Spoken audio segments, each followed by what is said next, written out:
My name is Dr. Spicy and welcome back to Valheim. If you're new here, this video is the second installment of my Valheim series, so be sure to check out my 100 days in the video linked in the description below.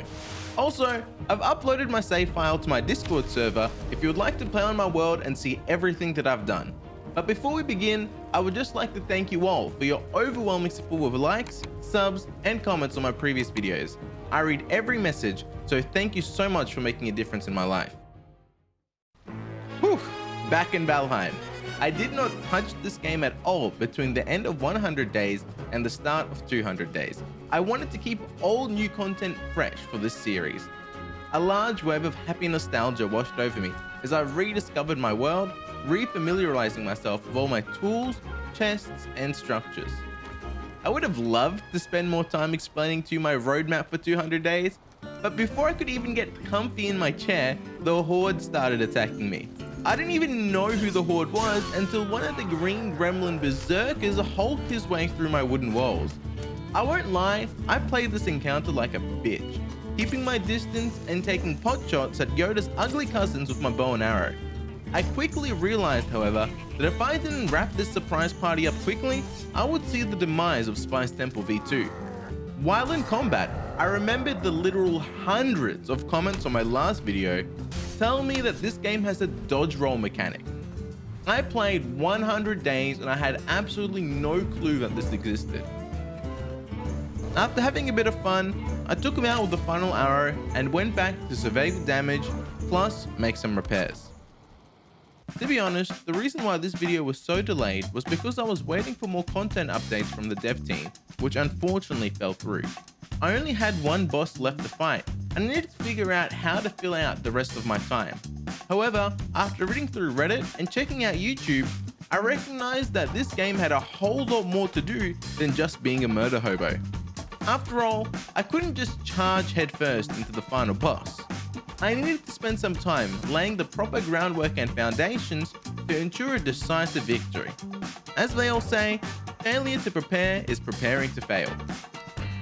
First item on the agenda was food. I kinda speed ran through 100 days and didn't take the time to fully understand and explore this game's food and stamina systems, eating whatever food I had within reach. I already had a rudimentary farm, but it was a sorry sight. At least the bees are still happy. With that, I set off hunting, looking for both boar and deer to stock up on protein. I had plans to make a boar farm, but that would be much further down the track. I spent most of day 102 looking for blueberries and carrot seeds to use in my vegetable farm. I was going mental. Carrot seeds are supposed to be found in the Black Forest, but I could not for the life of me find a single plant. What I failed to realize was that they don't respawn once picked up. I spent all of day 102 searching for a single plant in a nearby forest when I should have just portaled to one that I hadn't yet stripped of its resources. I thankfully found some at the end, which I planted along with some leftover turnip seeds I had. These would be the foundations of my vegetable hoarding monopoly. Days 103 and 104 were a repeat of day 102, but this time I was in the dank swamp looking for turnip seeds instead, which were equally as difficult to find as carrot seeds. Using the lessons I had previously learned, I traveled to a distant swamp to find some. Now, guess what I did on day 105? Yep, more farming. In the plains I went, looking for barley and flax, which I knew were useful in making hearty food fit for a growing boy. Whilst rechecking a village I had already slaughtered for any leftover resources, I remembered that I had not yet slain a lox, the big burly creatures roaming the rolling fields. I know that their attacks whacked a hefty wallop, so I killed one with my bow while it ran around in circles wondering what was attacking it. Poor thing must have had glaucoma. As expected, lox dropped their own special meat, which I would use to make meat pies later. I know you K-Kono Americans don't know what meat pies are, but us Aussies down under have these routinely for breakfast, lunch, and dinner, as they are a quick and easy snack to scoff down while riding our kangaroos and emus. Feeling confident, I tried to kill old mate's buddy. I didn't want him living in despair and grief for the rest of his years. Unfortunately for me, unlike his slain brethren, he had 20/20 vision and a burning vengeance. He galloped towards me and I was crumpled under his heavy hooves. I recollected my gear and spent more time and resources than I should have to kill the vengeful Locks because I am a bit petty and sadistic, before returning to my initial plan of stealing wheat and flax from goblin villagers. After an unsuccessful night of exploration, I returned home to check on my little farm. My carrots and turnips were ready to harvest, so I plucked and subsequently replanted them to exponentially grow more seeds. I was very haphazard about my placement. I planned to organize it all at a later date. I was sick of having to run through the swamp every time I went to the plains. I had previously put the portal here to avoid the deadly plains mobs, but now it was a nuisance getting the wet debuff every time. So I spent day 107 making myself a little home away from home and a new set of portals to fix the problem, so I could get back to the plains with ease. It's been 3 days and I am yet to loot any barley or flax, so I decided to travel to a different plains biome that was near my bone mass portal. I didn't have to explore far to find myself a virgin village. I muttered a prayer to Odin and got back to work culling the goblins. There were far too many for me to handle alone, so I had an idea and I got a nearby singular of boar involved in the fray. Despite being outnumbered and weak, these boar put up a great fight, drawing the goblins deep into the forest, giving me some time to single out 7-foot Steven.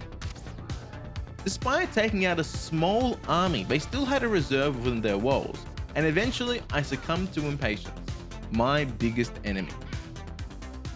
I returned and continued my annexing well past sundown, eventually obliterating any trace of the goblins, but I found absolutely nothing.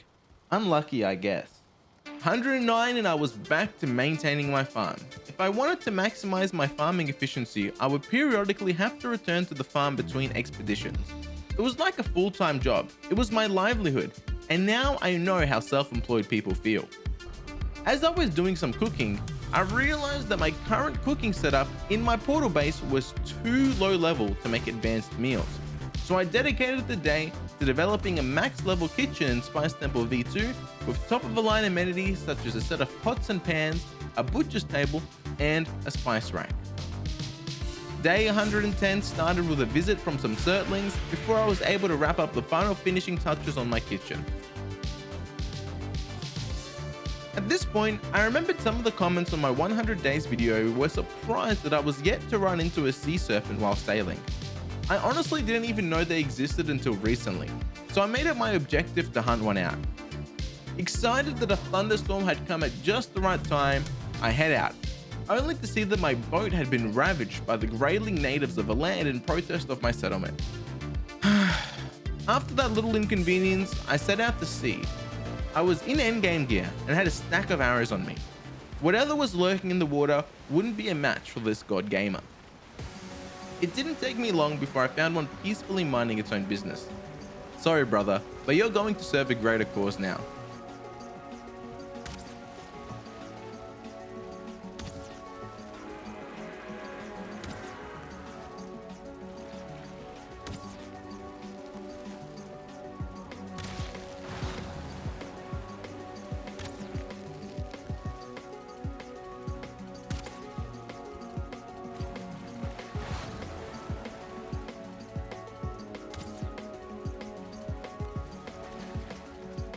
I honestly expected them to be more like a mini boss or something, but whatever. I didn't do much aside from farm and kill another serpent on day 112 before heading back to the plains on day 113 where I found my first tar pit. I had a bit of a swim in there for a few minutes after eliminating the black blobs of goo before continuing my hunt for barley and flax, which at this point are probably worth their weight in V-Bucks. After what seemed like an eternity, I finally stumbled upon 2 neighboring gremlin villages. Surely, these would have what I'm looking for. Like clockwork, I started to eliminate some of the low IQ baddies, but since there were 2 villages, they basically had a population larger than China. I was getting impatient, frustrated, and was running out of resources. But I had an idea. Hear me out. Beta males wouldn't even try to approach the villagers for fear of dying. Alpha males would try and kill all of the goblins to assert dominance before pillaging the villages. But Sigma males, me, would take off all of their armor to improve aerodynamics and sprint through the villages, dodging and weaving attacks whilst yoinking what they came for. I know, it might sound crazy, but that's what it takes to be a Sigma. I stripped down and recklessly rushed into their territory. The goblins had never seen such bullshit in their lives. I even lured them towards a nearby tar pit to keep them occupied. I had an army chasing me, but I was effortlessly avoiding their attacks.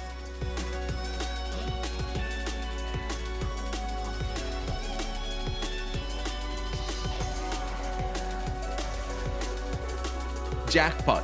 All the flax and barley I could ever want, but I'm pretty sure we all expected this outcome.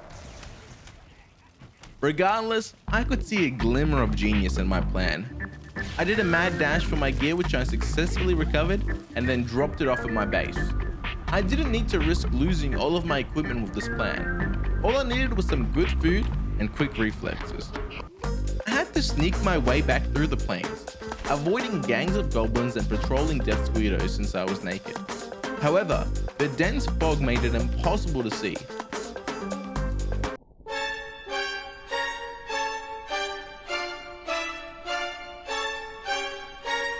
I only had two options here: run, which would result in eventual death, or stand my ground and absolutely man mode the fuck out of this death squirto.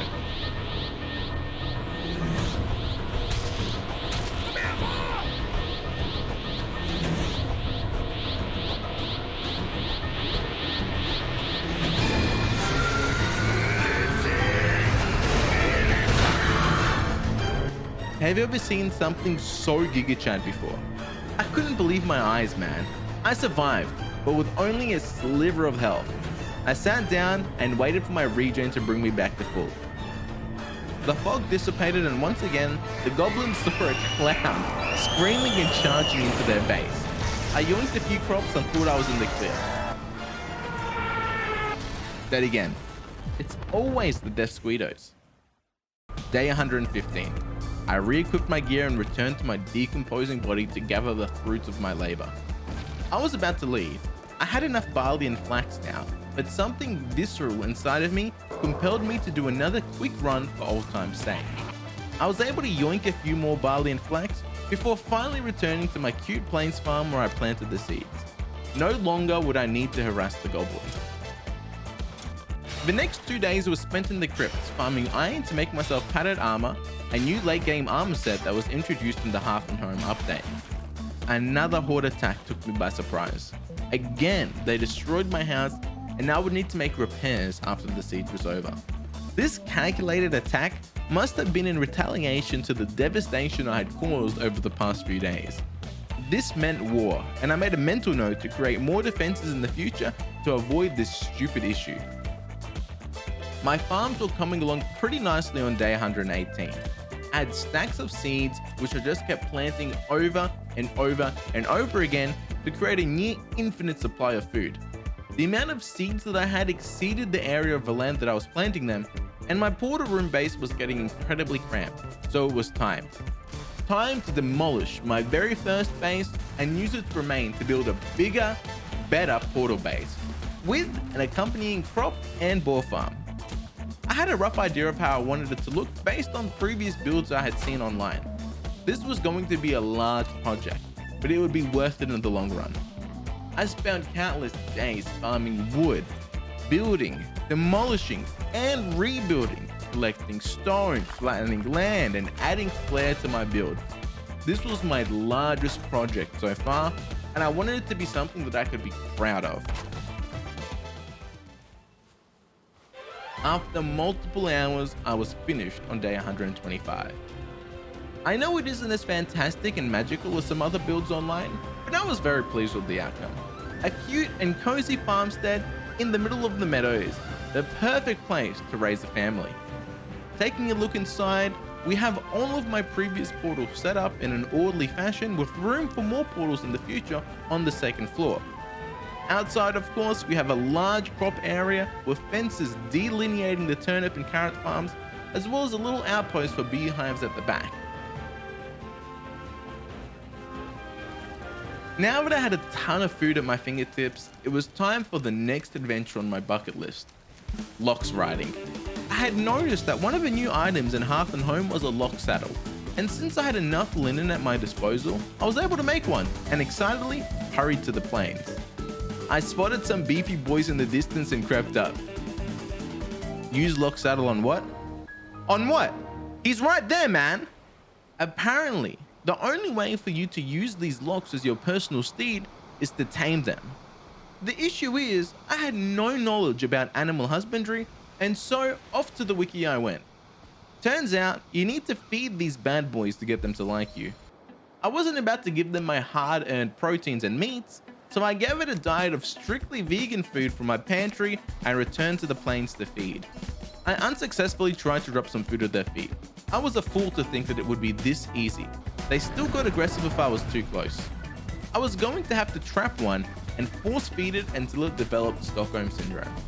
To do that, I considered the use of a harpoon, a tool that I would be able to use to drag a lox into a pit of despair that I had created. I set off on day 127 looking for leviathans, gargantuan land-like sea creatures that had barnacles on their back, an ingredient necessary to make a harpoon. I was yet to come across one before, so my eyes were peeled for any unusual shapes over the horizon. Despite sailing for 2 full days, I was unable to find one and had to devise another strategy to contain the lox. Instead of pulling the lox into a ditch, what if I put the ditch around the lox? Confused? Well, let me show you. These beasts were strong. They would not be contained by a basic fence or wooden wall.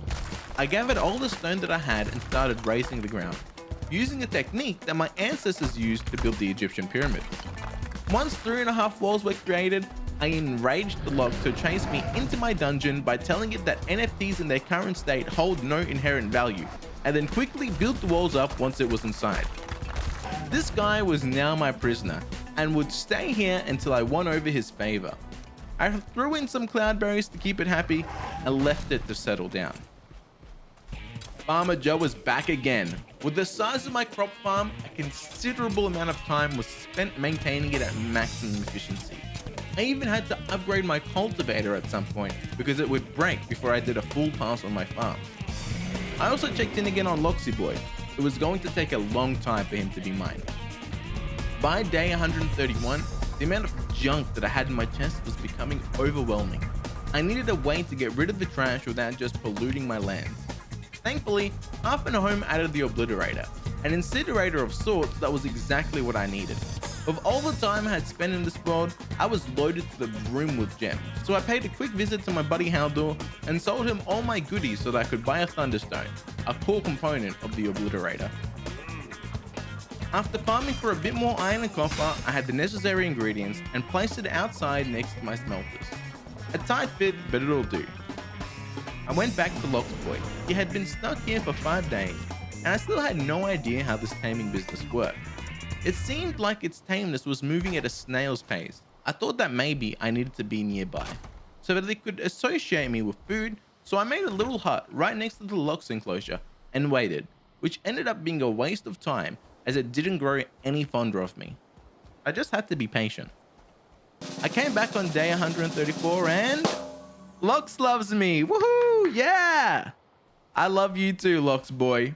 It may be a sick and twisted form of Stockholm Syndrome, but we had finally come to a mutual understanding of each other.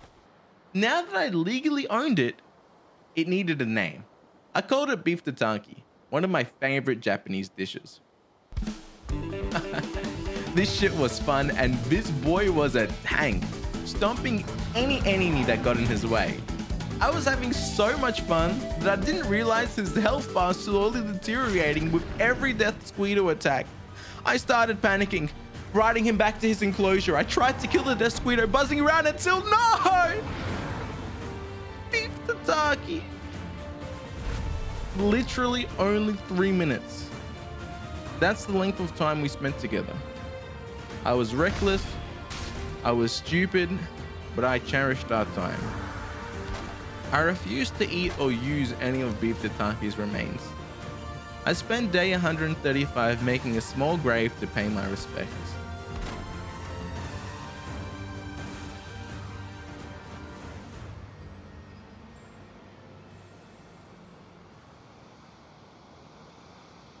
To drown my sorrows, I commenced work on a boar farm. Look, I know, boars aren't halal, but desperate times call for desperate measures. My first job was to gather as much stone as possible in order to flatten the land next to my farm to make a stable enclosure. I'm all about working smarter, not harder. So instead of making large ditches in the ground to collect stone, I traveled to the stone structures found in the Black Forest and cleared away their foundations. Due to the laws of gravity, they toppled down into stacks of stone, ripe for the picking. Always so satisfying to watch. After doing this a few times, my thirst for the ecstasy received from seeing raining stone led me to the colossal stone pillars found in the plains. Seeing this thing crumble above me would be glorious. Stacks and stacks of stone, right at my feet. I slowly cleared away its foundations, carefully to ensure that I got it collapsed in frame. And with one final swing... Yeah, sorry to bet you guys, but I had to live through this disappointment as well. As I was returning home, I got caught by a barrage of hot, sticky, gooey black tar, which slowed me down enough to get KO'd by a death squeedo. On my way back to retrieving my gear, I saw a shadowy Dementor-looking figure in the distance. He was just standing there, menacingly, staring at me. I looked away for 1 second to make sure he wasn't baiting me, and then poof, he vanished, never to be seen again. Okay, back to business. Day 139, and I'm in the middle of raising the land. I do not understand how making flat land works. No matter what I did, I would always have some land which was uneven. Not only that, but the perimeter would never form into a nice straight line like I saw in all the photos. My perfectionism was killing me, but I had to make do with the hand that I was dealt. All fenced up by day 140 and ready for me to bring in some boars to start mass fortification. Conveniently, a couple of piggies were right next to my farm. These stupid boars kept attacking me.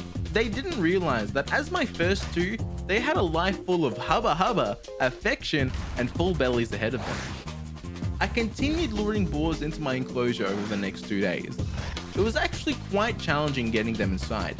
Every time one would get in, the other would refuse to follow suit, allowing time for other boars to escape.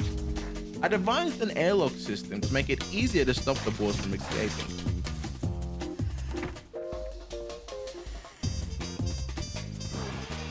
Day 143, and I had 8 boars in piggy prison. For some people, that would be too many to handle, but for me, I was prepared with a literal mountain of turnips and carrots at my disposal from the efficient farming that I had been sneaking in between adventures. Another horde. When will the suffering end? After that abuse and a day of farming, all I wanted to do was rest in bed to heal my aching body. However, every single time I tried to sleep in Spice Temple V2, there was always one dumbass grey dwarf loitering around causing an absolute ruckus. Combined with the horde invasion the previous day, my sanity was pushed over the edge, and it was time to fortify my defenses. I didn't really have a plan. All I wanted to do was to create a large hole around my property, a moat-esque sort of fortification. I never played Age of Empires, so my knowledge of medieval castle defense tactics is pretty shallow, but I thought that my idea would do the job. I planned to surround the Spice Temple with a large ditch, effectively protecting it by encircling it with unscalable walls. This was a big task that continued well into day 147 and 148. It took a whole lot of work to terraform the land, and I was very meticulous about making it at least look a little presentable just in case I wanted to bring any girls over. With these insurmountable walls, the Spice Temple would forever stand tall, and my walls will never again fall victim to some stupid gremlins. I checked up on my singular of boars, and finally I had tamed one. Peppa Pig. My job wasn't done yet, however, as I still needed one more to start my boar empire. Now we are entering the final days of preparation before heading towards Yagul, the final boss of the game so far. To be honest, I was surprised by how much I enjoyed the house husband aspect of this game. I really zoomed through the boss fights in the 100 days video, and it was nice to take a bit of a backseat and see what else the game had to offer. Anyways, it was time for me to do my duty as Odin's warrior and beat this guy's ass. During my preparation, this little guy came in to do an inspection of my property. He did a couple of twirls, marveling at the sophistication of my craftsmanship, and then left politely. Despite this, I quickly closed and locked the doors behind him, as I didn't want him to take my hospitality as an open invite and invite some more of his friends. Day 151, and all that was left was to sail to Yagul's summoning altar and make a portal for easy travel. I had to be ready for the worst case scenario where I die multiple times. This is it, boys. The final challenge. Satan himself.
This fight was so long.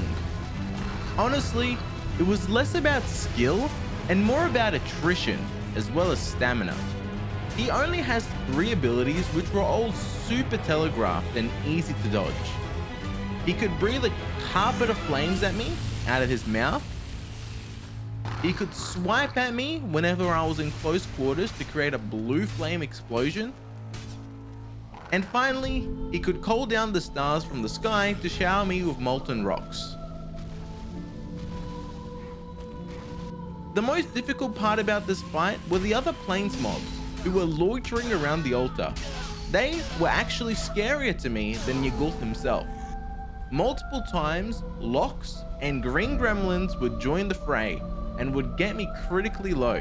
It wasn't even close to a fair fight. Regardless, I continued to slowly whittle away at his health bar, making sure I kept using my potions, including my fire resist, to keep me from taking large amounts of damage. 20 minutes in, and Skelly Sam still has a quarter of his health bar left. But the issue is, I'm out of fire resist and healing potions. I knew I had some back at Spice Temple V2. I ran to the portal which I had prepared earlier and did a quick pit stop at home to stock up on supplies before rushing back to the fight. I didn't want to keep King of the Goblins waiting for too long, otherwise he would start regenerating his health. Obviously, it wouldn't be that easy. The game devs didn't ever foresee the usage of this incredibly high IQ tactic, and as a result, I was punished by the game crashing and freezing on me mid-fight. I spammed my keyboard to no avail.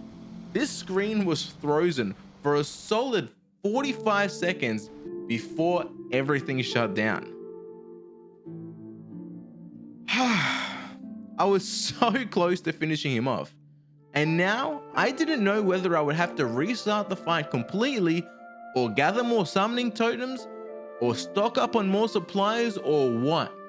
I begrudgingly reopened the game and found myself at the Spice Temple.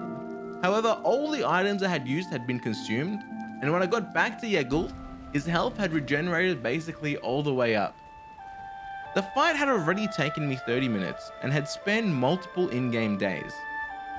In my bewilderment and annoyance, I didn't consume any of my potions, so I subsequently succumbed to the burning blue hell flames engulfing me. Naive of me to think that I'd win without dying. My portal had come in clutch. I retrieved my gear and got back to slowly but surely chipping away at Ghoulie Gregory's health bar.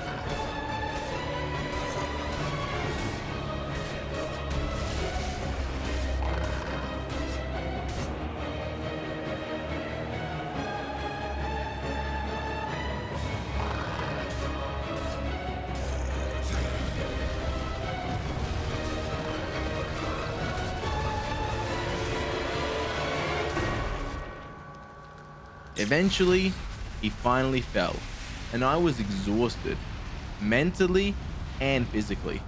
My fingers had gotten tired from the intense gaming that I was doing. My reward? 5 glowing blue cubes which did not yet have a use.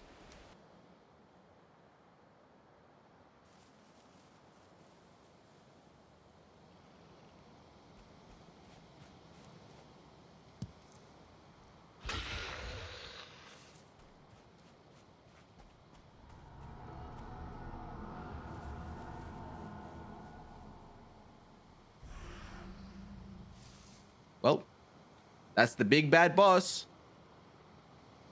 You know what's crazy? One day I'm fighting Hellspawn himself. The next, I'm back to being a humble old farmer, tending to his crops and boars. To be honest, I was enjoying the Farmer Joe aspect of this game more than the combat now that I had gotten endgame gear.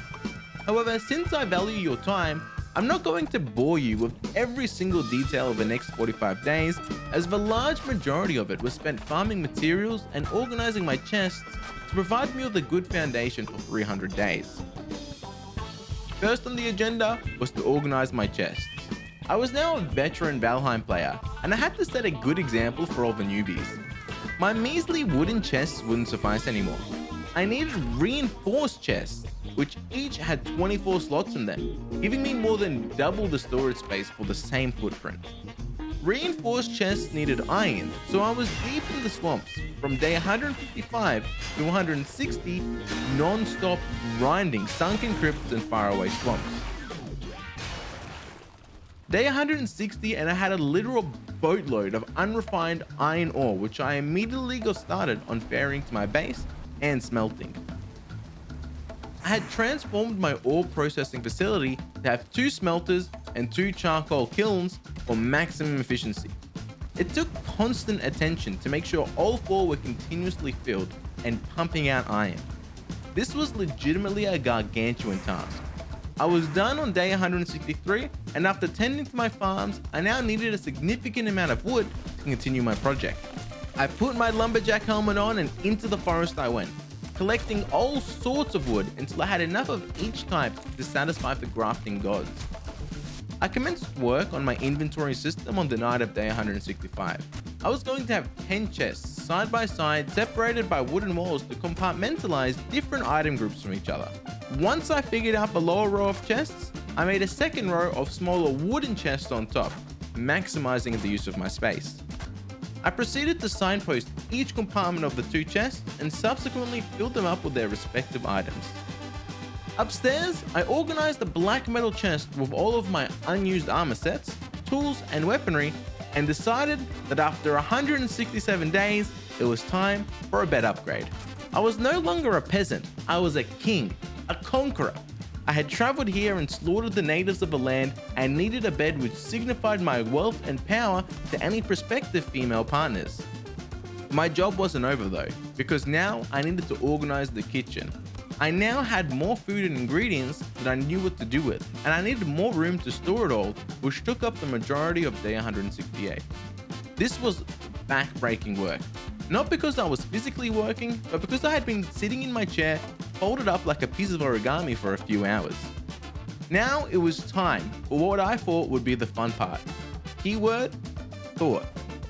After all this time, the piggies in my piggy prison had all been tamed and were ripe for use in my baby making factory. I watched this boar farm tutorial by Broadbent, another great Valheim YouTuber. He went through step by step in detail how to create the perfect boar farm which included a claustrophobic shack occupied by two boars in the sky, which would make love until one of them popped out a baby, which free fell to the ground to join the other piggies. The plan was meant to be foolproof. It took some time to build the necessary structures. It is hard to build things with any elevation in this game, since I needed to build separate scaffolding to make my way to the top. Once the structure was complete, I had to forcibly ferry the boars up a ramp made from roof tiles into their new isolation cell. Despite their resistance, I was eventually successful. I even made a new set of portals to get me to the top of the farm easily to provide the two pigs with a continuous supply of food. I left this farm running for all of day 171, but to no avail. I did multiple headcounts, and no new pigs were to be found at the bottom of my boar farm. I even thought that maybe I needed to provide the two fornicating boars with more room to do their business, so I expanded the cell but was still unsuccessful. I returned to the video. Maybe I had done something wrong. So I scrolled to the comments for assistance, and that's when I saw it. This video was from a much earlier build of Valheim, and the developers for some reason had actually patched out this boar farm technique in the Half and Home update. 3 days wasted. My dreams of a bacon empire flushed down the toilet. Day 172 was a day of cooking, harvesting, and planting until a foul smell started to permeate the air. I didn't even know that this event was possible, but slime started to invade my farm to create a riot. Luckily, I had the top fences already installed, otherwise they would have killed all of my boars and crops with their foul stench and goo. I made quick work of them before returning to my crops. The next few days was basically Groundhog Day. Sleep, eat, farm, repeat. Nothing special happened, and I didn't work on any new projects. Something I didn't realize until day 176 was that my workshop on the ground floor of the Spice Temple wasn't fully leveled. Half and Home had new tools which could be used to upgrade each station to level 5. It was a little bit like Tetris, and took a bit of time trying to fit everything into the limited space that I had. I decided to compartmentalize my workspace into 3 different stations: woodworking, metalwork, and the artisan section. I also added a bit of flair with metal gates to make some windows. I remembered that I saw a post on the Valheim subreddit where people were using glass in their builds. That reminded me that I was yet to take down a stone golem in the mountains. It was the last mob on my bestiary to take down before I had conquered one of every enemy in the game. For the first time since 100 days, I was actually back in the mountains with murder in my eyes. I was here for one job and one job only. It didn't take much time for Reggie Rock to awaken from his slumber for a juicy ass whooping.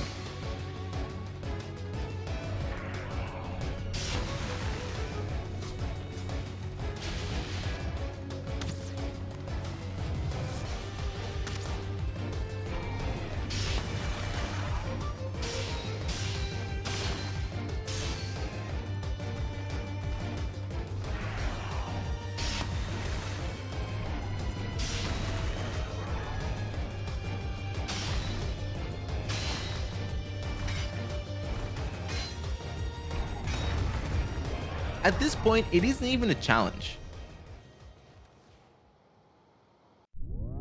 More of the same for the next 8 days.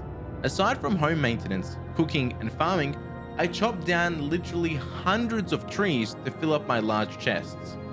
At this point, I was just trying to do anything to get to 200 days. I had even upgraded most of my weapons and armor with the iron that I had, and got another lock stuck in the ditch ripe for taming. By day 188, I was actually struggling to find things to do. I was getting sick of the rat race, and the cycle I was in had become quite monotonous. I wanted to do something drastic. I had heard rumors and whispers of the Mistlands and the Ashlands during my time in Valheim. Faraway lands at the edges of the world, harboring mystical and magical wonders. I was going to go on a suicide mission, travel to the southernmost point of my world, and see what I could find. Not only that, but I was curious as to what would happen when I got to the edge of the map. I had managed to keep myself safe from spoilers online and didn't know what to expect. For this, I prepared by storing my high-level gear and equipped myself with low-level armor and tools for the expedition. I stocked up on food and set my longship on a course due south. I was fully prepared to lose everything that I had on me, as well as the boat, in pursuit of knowledge. No great discovery is made without some sacrifice. This was a long voyage, sailing solo across a vast and endless ocean. Daybreak on day 189 and I see a large landmass in the distance. It looked different from anything I had seen before. It was mountainous with no trees or foliage, just large rocks floating in the water. I docked ship and set foot on uncharted territory. The sky turned to crimson red as I began to get assaulted by surtlings. Hundreds of surtlings occupied the land, roaming aimlessly. However, some of them would stand guard around glowing red molten ore, which took an incredibly long time to mine, exacerbated by the fact that these idiots kept lighting me on fire with their attacks. I eventually got some flame metal ore, which also doesn't yet have a use in the game, from a deposit in shallow water, before continuing to adventure south, where I was met with more ocean. I had to make a trek back to my longboat before circumnavigating around the rocky landmass. Day 190 and I was now getting incredibly close to the edge, inching closer and closer with every passing second.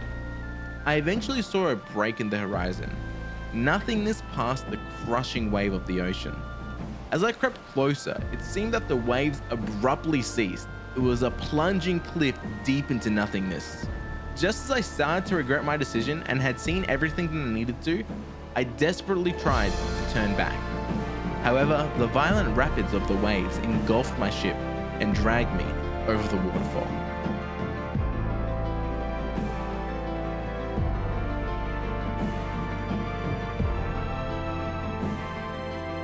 After that exciting adventure, it was back to my day job for the final 10 days. It really was an endless loop of farming and material gathering for 5 hours straight. My brain had turned to jelly at this point and I didn't really know what else to do. I considered looking for the Mistlands up north, but at this point, I was kind of burnt out and ready to pack up Valheim and wait for the next big update.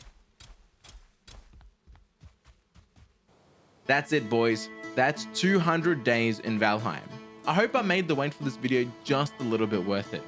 If you enjoyed, please do consider liking and subscribing.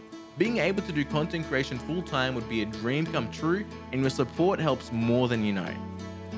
With regards to Valheim 300 days, I will probably hold off on doing that until there is a large content update that the devs push out, hopefully sometime in 2022. And if there are enough boss fights and enough new things in the game, then of course, Valheim 300 days will be here sooner than you know it. But until next time, be well and take care.